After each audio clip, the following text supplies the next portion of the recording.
Nice to hear from you. Yeah, it's nice to speak to you.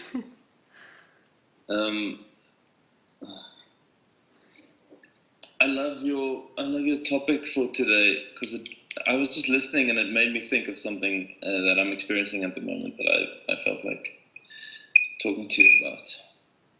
Yeah. Now I just have to gather my thoughts. There's no rush. You can take your time. Because you were talking about like the thing of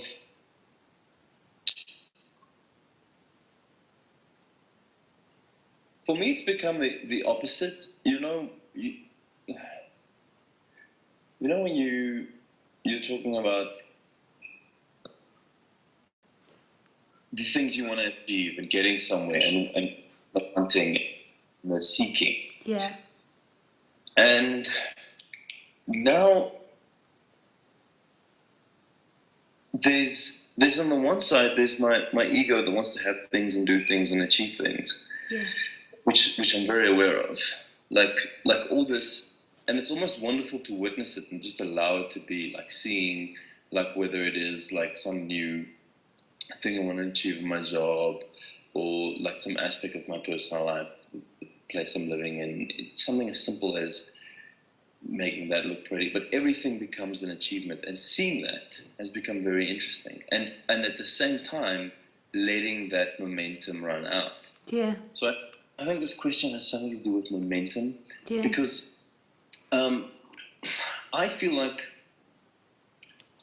my pendulum swings a lot harder than I experience, or than I would want it, or if I could compare it to other people. I feel like and by pendulum I mean I have these rough swings where on the one side I'm extremely like spiritual and I follow these rules and I'm very comfortable to be quiet for like months on end, and I have no addictions that bother me, and then suddenly the one thing trips up and then I'm just like full on into alcohol and full on into whatever addiction I could find.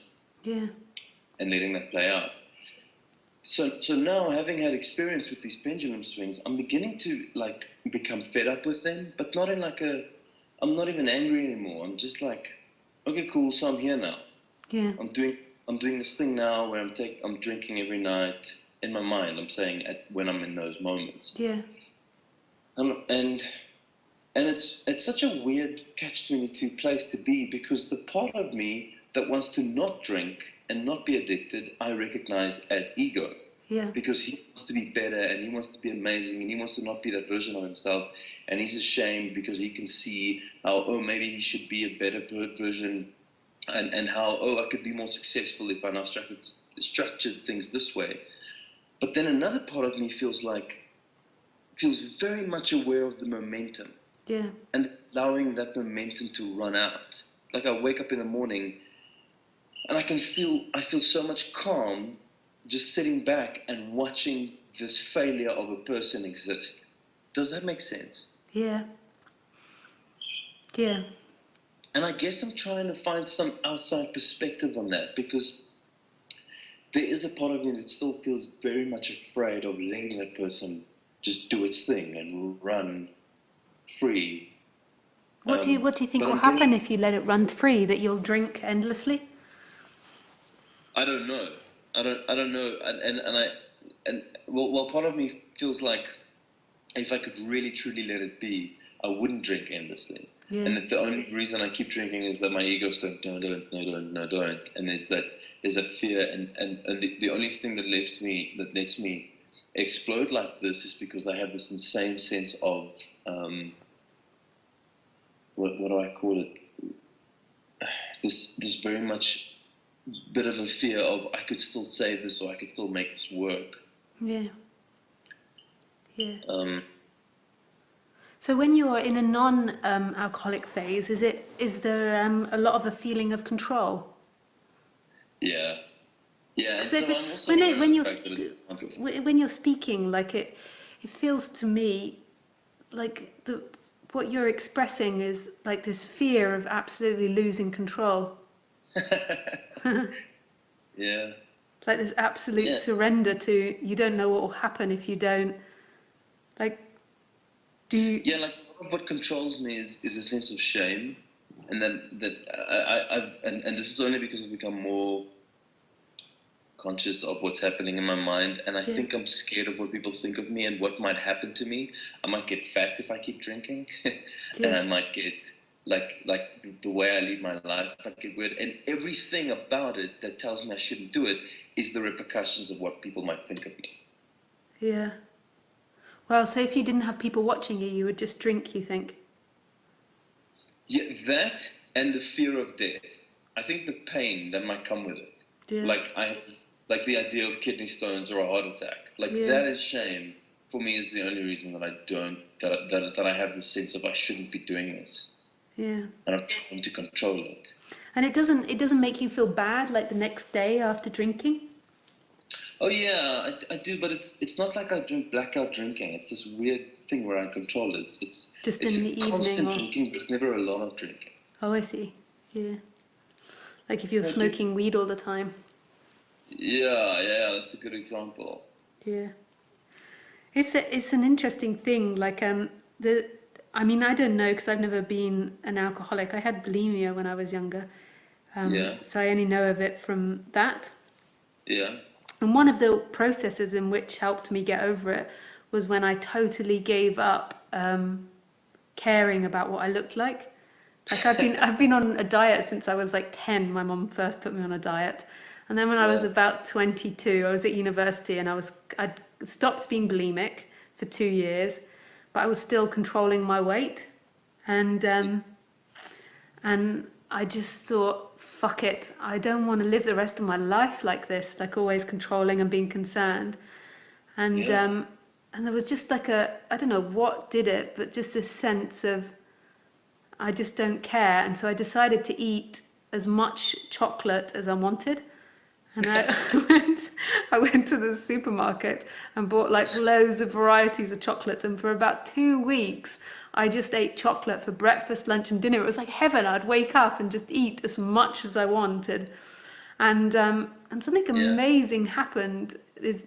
And I can't guarantee this would happen to you. Like I don't know what would happen if you binged on alcohol or you did this, but what happened with me was that after 2 weeks, I just craved. I didn't crave. It's just I naturally went to normal eating. I got so sick of chocolate. I couldn't eat chocolate for ages, and there was just this natural momentum to eat normally. But there was some surrender to my weight, to my shape, to Yeah. like, and there was just a regularity that formed rather than this constant dieting and constant starving and then eating too much and starving and eating. Even after my bulimia, there was still a tendency towards that.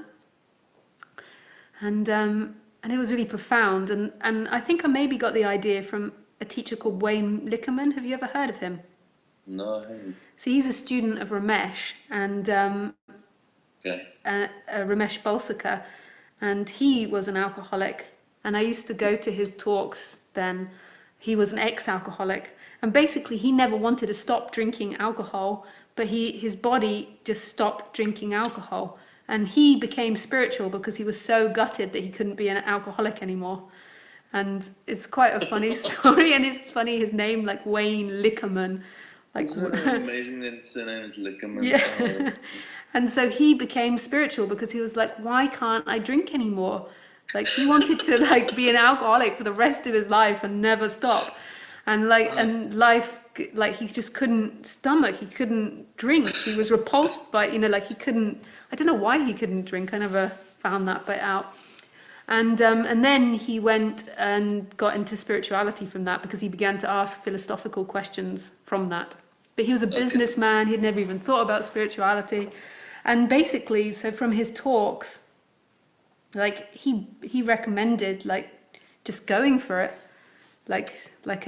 And I'm not saying do that, but that's how I got this idea to, or maybe that's how I got this Yeah. idea of just like, it was like I just gave up control in my mind of trying to, because my image, like what I got conditioned was that being plump, because when I was like a child, like when I was about 9, 10, I got plump.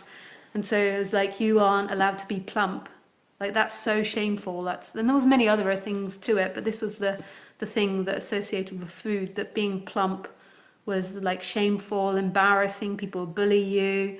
It put you down. You'd never get the boyfriend. You'd never have the happily ever after. People would laugh at you. You'd lose power.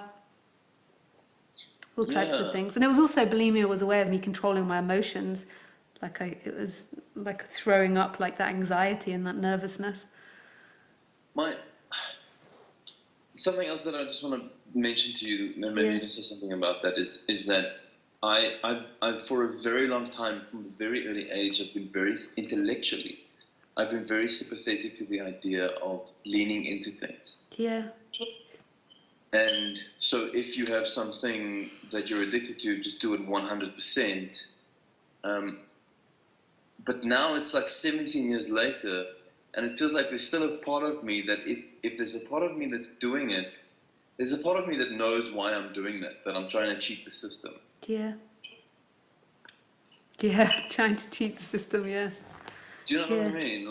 And it might also be that when you drink, you like lose your sense of self. It's that that control that you've got in the other aspect of your life. It's that when you drink, there's this loss of control that you really enjoy.